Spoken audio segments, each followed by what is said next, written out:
Hi, I'm Tony and welcome to my shop. Before we get too far into this, just a heads up, this is a fail video. I debated whether I'd even post it, but I think you should see. Even for a good turner or someone with a lot of experience, things sometimes go sideways. Today we have this lovely piece of holly. Fresh cut, it's about 5 inches across all the way around, interesting shape. And it's got a lot of cool moss on it and stuff, so I'm not exactly sure if we want to keep some of that on there for the bark or if we just want to go for it, make a nice hollow form. I've never turned holly before. I've watched a couple people turn it, and it seems like a really beautiful wood to turn. I already have some of that blue spalting in it that people warned about. If it dries too slowly, you'll lose that white. So we've got some of that blue on the edges. We'll see how that turns. And let's get her mounted up and see what we turn up with. Okay, so I have already turned earlier a really piece of cool old maple that a buddy of mine gave me. Nice fluffy shavings, very, very old growth. It actually came out of an over 100-year-old slash pile from a logging camp. So I've already marked off a center dot here of where the middle of this piece would be. And then we have to, I think we're going to turn, well, this is going to give us a bigger top. If we go this direction, we can round up into a kind of a shape that's got a narrow bottom, kind of widens out at the top and then a little lip. Maybe we could do a hollow form. How'd that sound? That sounds like fun. A little hollow form out of it. But again, got to really kind of look at the piece. I feel like I'm a little off center here, so we'll try to flatten that top out as much as we can. If you notice, I've changed my live centers. I actually had a bearing go out on my Savannah. Kind of my knockoff of the one-way. My own fault. I was spinning fast, didn't realize that the bearing was slipping. But that looks pretty good there. What do you guys think? So my thought is we'll have a small base, we'll come out, up and around, and then up to this spot up here, a little lip up here to leave room, and then maybe we'll hollow it out. Kind of do something pretty that way. This white wood might be gorgeous that way. If we get it thin enough, hopefully it won't warp and crack. I'm going to go ahead and use the, let me flip on my light here so my wife knows that we're on the air. I'm going to go ahead and, let me think here. We'll start in from the bottom down here. Just kind of get it round first, get an idea of what the wood's going to turn like. I've never turned it before. Are we clear there? Lock her down. Looks clear. Okay, I'm over here on the other side of the lathe, speed all the way down to 0. We'll spin it up and see how she turns. Hand on the lathe up here so we can feel for any vibration. It's a light piece, pretty well balanced. Yeah, we're all the way to 1,000 RPM already. Right about there is good. All right, 1,000 RPM is where we're going to start this one out at. And I'm going to get my mask and face shield on. I got a nice edge here to at least start on. You can take a look at that. So we'll go ahead and jump in, see if we get a nice little shape, see how it cuts.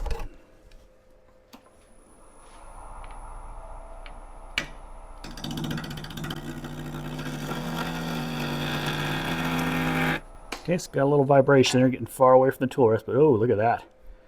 Cuts like ivory. Yeah, that's going to be pretty. Okay, that's going to be pretty. Now, get myself a little bit more of an extreme angle here so we can work on those edges. And we'll just work on getting that bottom round first. How's that sound?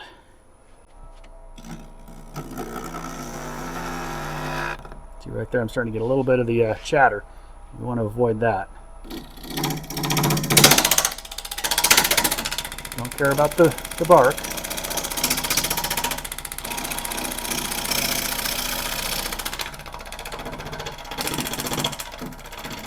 Just get that bark away there.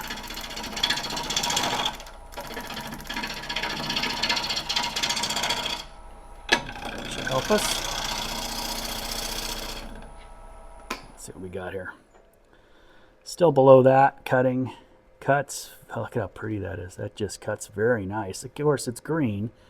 A lot of moisture still. Let's go ahead and flatten that whole bottom off here.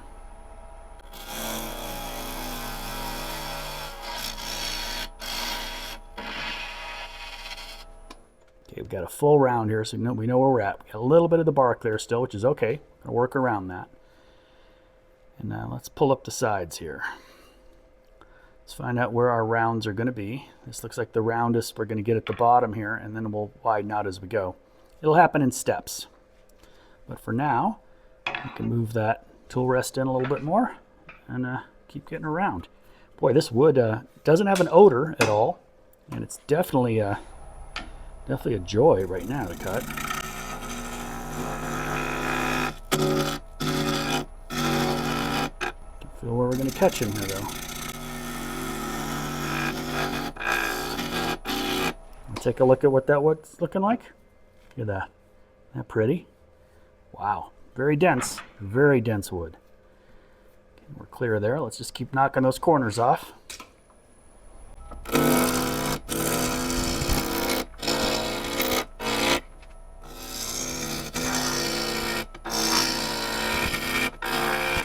You stay close in there to get that tool control so I don't get any tool lines, but you get you an idea.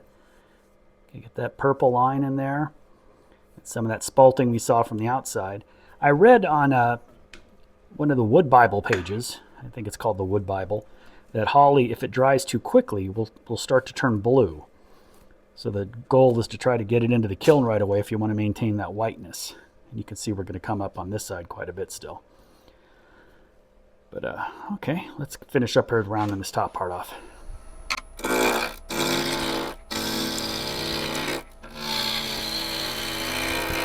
I think that bark's holding on pretty good too. A little bit there, we got to deal with that. There's quite a bit on this side, but getting the idea. It's pretty. What do you think? I like it.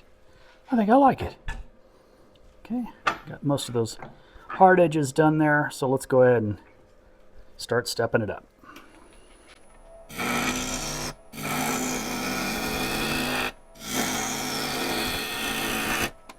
Okay, now it's starting to smell like weeds. You know that weed smell? When you cut dandelions in the backyard? Boy, I'd hate to lose that bark, but we'll have a nice knot in there. Yeah, we're gonna make sure it's all the way around here before we move on. Plenty of room to smallen up the tenon too.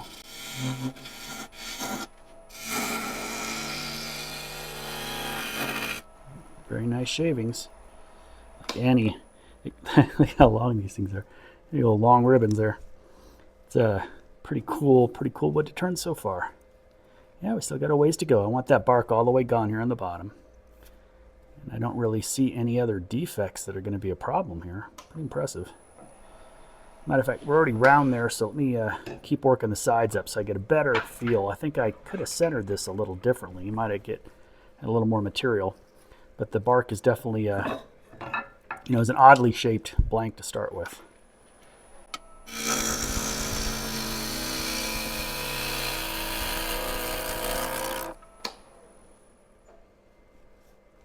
Ooh, all we have is that right there. Oh, we still have all that bark there to get rid of, though.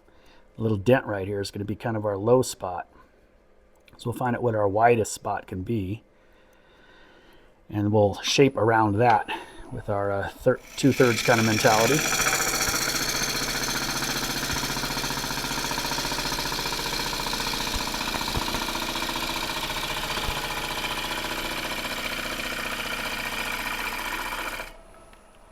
Because my original thought as we were laying it out was that we'd be wide up here and narrow at the bottom, maybe a third. 2/3 up would be our widest point, and then we'll round over the top.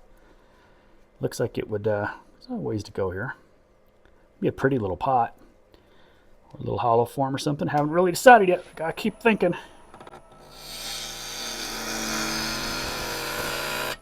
Okay, I'm starting to feel that bounce, and I don't want the bouncy. Gotta stay closer. Ooh, we're close. We're close, huh?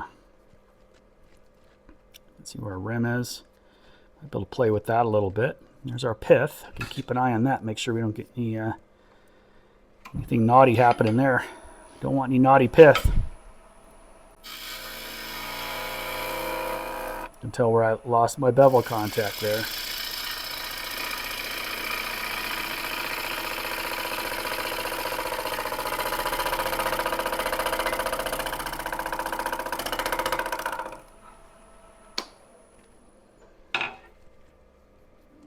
Okay. I think we can almost, we still want to get inside that bark, I think, for the look we're going for. It's going to be a little bit smaller than I thought, but anyway, we started with a 5-inch blank. What do you expect? It was a 5-inch blank, guys. Pull this around the bottom. See how it cuts downhill for us.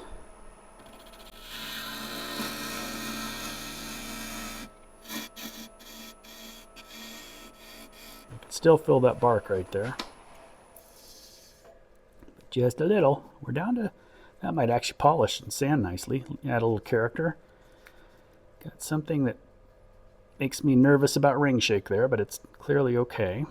Got a nice little tenon. I'm going to go ahead and do want to get rid of that piece of bark there, though. That's got to go, I think, for the shape we want. Woo. Spaghetti noodles. And yeah, okay, we're past it there. So let's go ahead and keep going up. I'm actually thinking that is the bottom. Might want to be even smaller than that. Yeah, we're going to want to take quite a bit of this material down here off for the shape I'm looking for. It might be too tall totally. Feels good. Looks good. You can see where I jumped off the bevel there. Too fast. It's entirely a sloppy mistake on my part.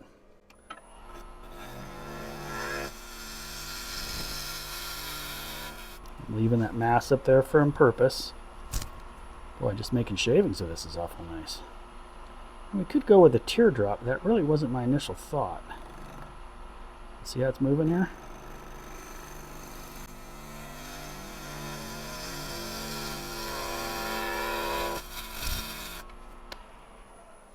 Beautiful white shavings. Okay. Okay, there's a little difference in densities here. We're flopping around. Okay. Up here, if we wanted to leave a big old open mouth with a live edge and work our way into that, or do we want to go small? Okay, I'm going to work this up a little bit and just see how it looks. Can always change my mind later.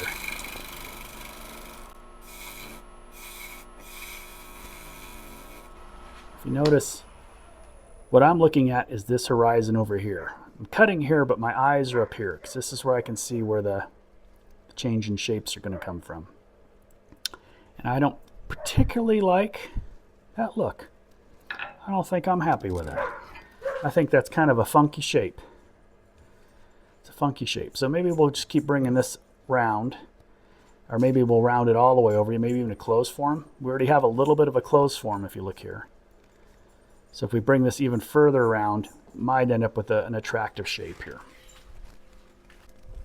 So I will, I love these shavings though. These shavings are cool.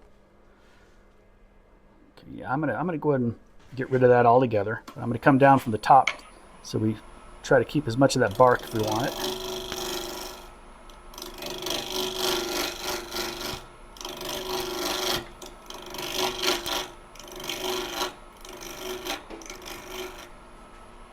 That's smaller than the outside shape here.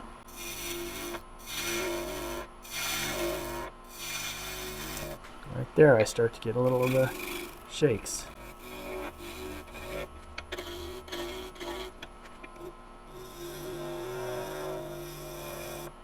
Trying to feel where the vibration's coming from.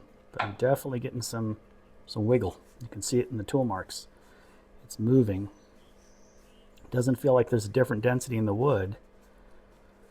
But okay, let's go ahead and clean this all the way up to the top first. And I think we're going to get a nice sharp edge before we do our final pass. But there's a teeny bit of vibration in it. And I'm not sure where it's coming from.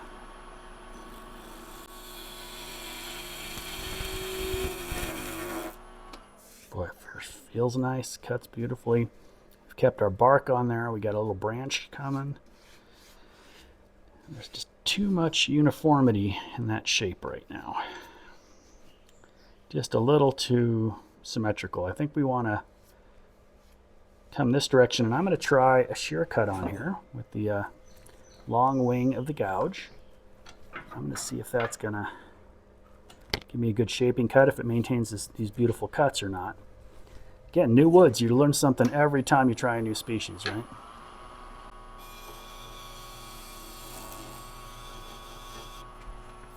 I can still feel that there. I don't care. I don't know what's going on.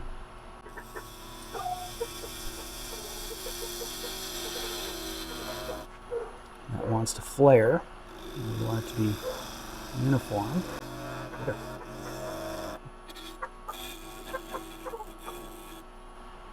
Better. I just need to round that part out there.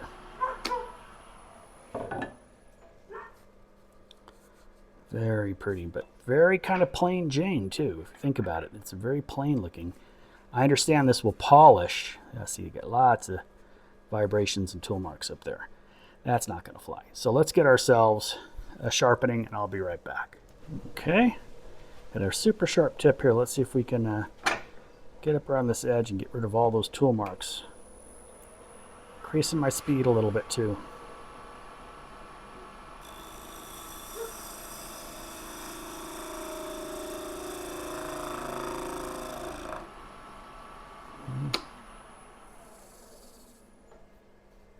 Yeah, you can see the difference. Just needed a much sharper gouge. So let's come down here. This will be our wide spot, about 1/3 of the way up. So I'm just going to clean that a bit, and then we'll shear cut the edge. I think it'll be ready for us to try some work on here.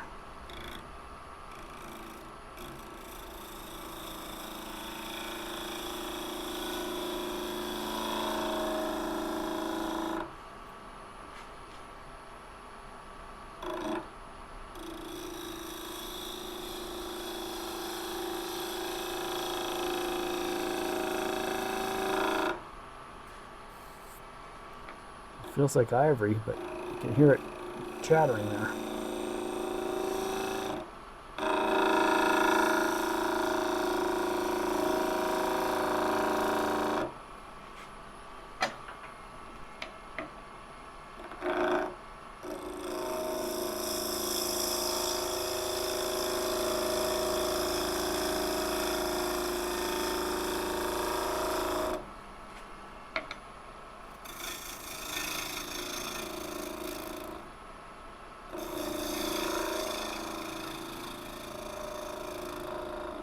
There's our opening.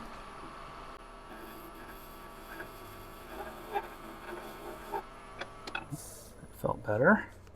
Still a couple of lines here I'm not happy with, but we might have to just sand those out.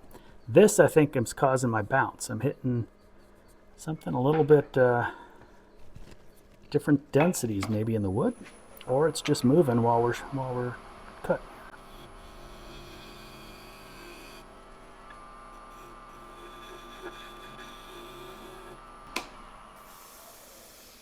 Okay, we've got a big white egg. I don't know how that looks in the camera, but from here I can still see a couple of tool lines, but when I run my hand over it, I don't feel them as much. Down here I do, so I'm going to get a little shear scrape there before I try to sand this. We'll see if it sands green well or not. We will see. Oops, sorry. Didn't mean to bump you. My bad. So I'm going to get way over here.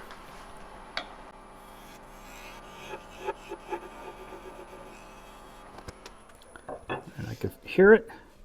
I was watching the horizon. I think we got a good shape there.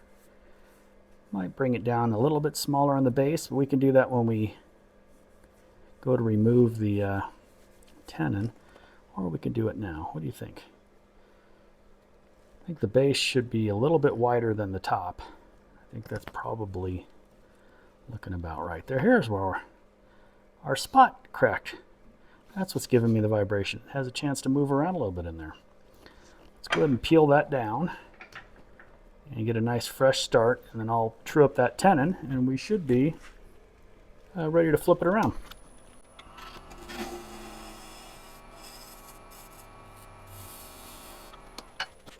I eyeballed that right. Boom, there you go. Okay, should fit on our big jaws. And I'm going to go ahead now, turn the speed way down. So I don't want to lose this. I'm going to go ahead and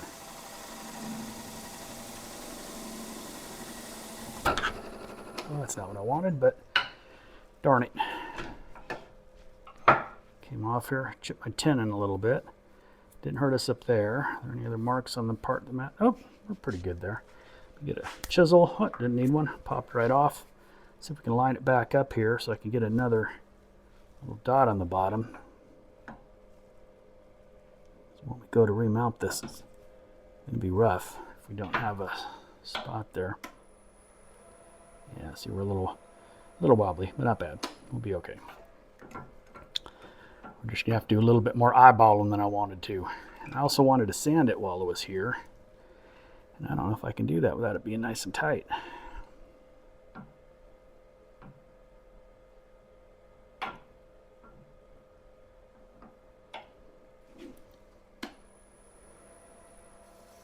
That's better. Okay. So I'm going to go get my sanding helmet on, get some of this cleaned up, and I'll be right back. Again, like normal, I will put the sanding on hyper speed, so you don't have to worry about watching through all that.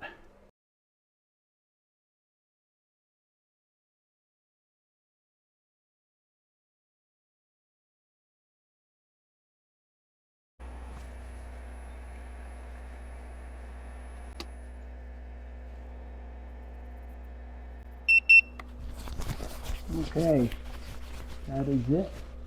Take off my helmet here, and that's all the sanding then for the that we need to do right now on that piece. So I will. I'm already starting to see this is green. I got a little crack starting here in the pith, and a little crack here. So we might have to come back out and fill these a little bit when we after we start turning the inside, or it might just not be good to turn green. We'll find out. Let's flip it around and get back to it. So we got it tenon just down to the right size there. It's all sanded up. Let's go over here and turn the speed way down because I had it up at 1700 for polishing. Looks pretty good. So I'm going to start out with a drill bit to go ahead and get our centering hole and our depth together so we know what we're going to come up with.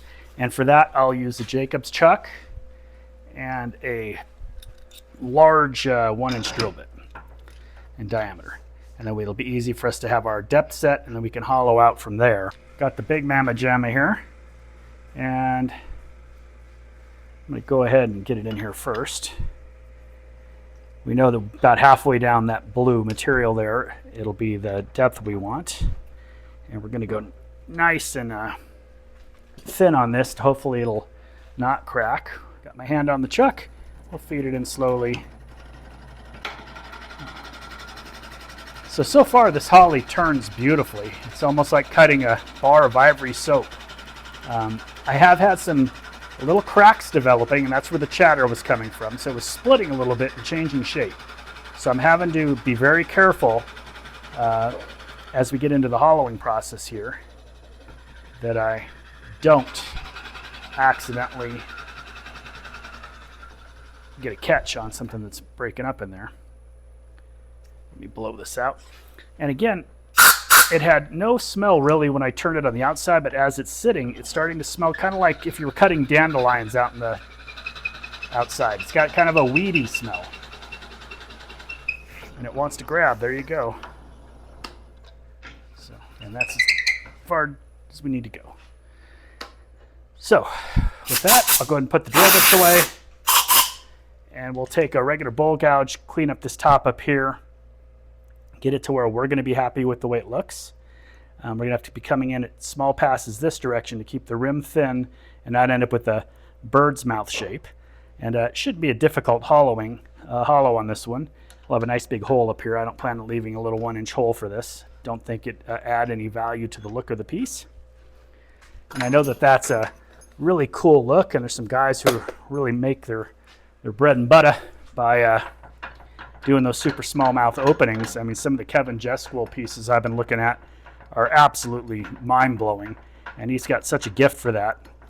I remember seeing him at the Portland AAW symposium, and he was up there with all these handmade tools he made out of Allen wrenches and stuff, and really, really cool demonstration. The guy just has an amazing skill. Really cool eye for shape, too, as well. Really impressive turner. All right, let's see. We'll use the Mr. Little Rest. I think we'll be just fine. So what I'm going to do is I'm going to take Senor Pointy Gouge and just kind of peel away at this until I can get almost going in straight, because we don't want to be changing this profile. I want to leave that profile, but we want to hollow it down to that spot. And then I'll probably get out the Trent Bosch stuff, and we'll work it with the regular hollowing system. Better put a mask on though, because the time I don't wear a mask is going to be the time I wish I was wearing a mask. Okay, here we go. Let's speed it up to about 800 RPM.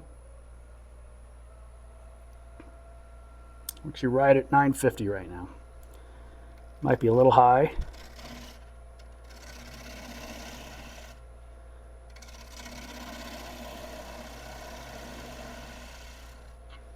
Yeah, a little bit high.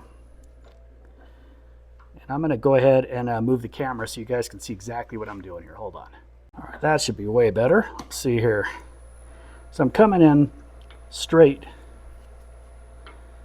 at it, not trying to make anything crazy because we don't want to lose our edge. Once I'm past the edge, then I can move in. I feel it a little bit grabby. It's a little grabby.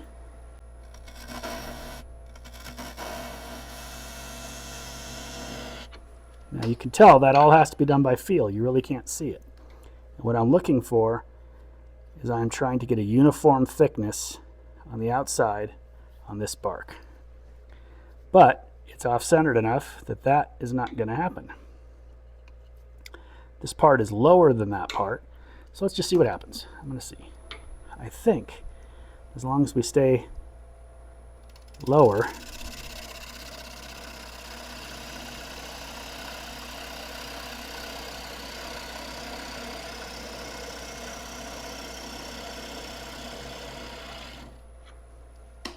we should be able to get closer and closer to that. But we're just going to be thinning out the bark all the way around. So we're going to have a low spot. Might end up actually personally coming in and doing that by hand.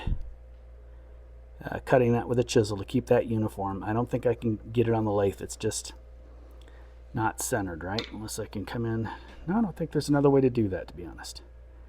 Because as I come around there, you're still going to be taking it in over here. I'm making some thoughts. Let me think. I'll think about it. But in the meantime, you can see how beautifully that wood cuts. It just cuts beautifully. So I think if I move over here and lower it just a little bit more, put it in reverse, that we can come in this direction and get a lot of our hollowing done without having to go crazy. But again, it better be in reverse. And look down.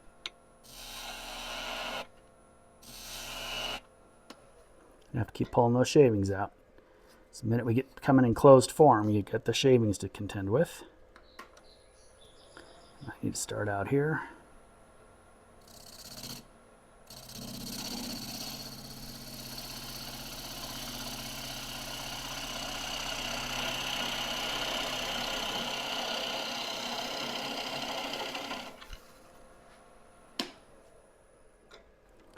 Be a lot of starting and stopping like that as we get in there, but we're getting nice and thin, and that's what our goal is.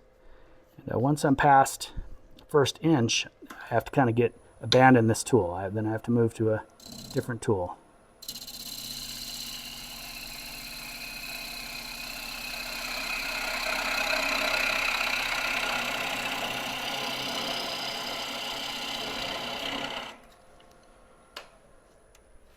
Big, beautiful shavings.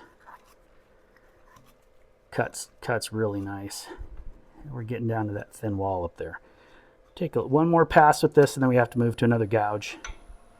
It's got a longer reach.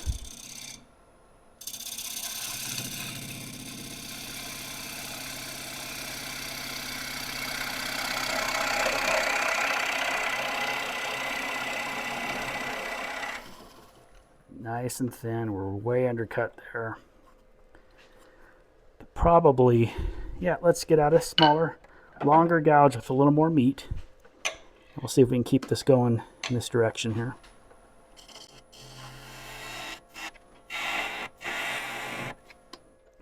So again, there'll be a lot of starting and stopping like this. I'll probably have to pull some of this out because I don't want to wash it. Yeah, we're nice and thin. I'm going to probably go a little bit thinner than that. But right now, we just got to be able to keep an eye. Make sure we're clear still. On not going too thin, right? Yeah, it's very thin. I'm not going to say the thinnest thing ever, but pretty thin. We'll get a light out here and see if light shines through it at all or not. I'm not sure how Holly is going to react to that.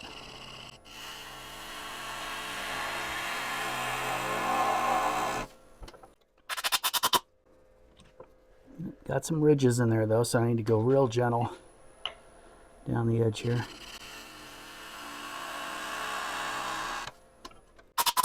That's nice and smooth. And we're almost to the bottom, but now we're kind of thick here, so I still have to come make those passes. And I'm going to probably want to stop and sharpen here in a minute.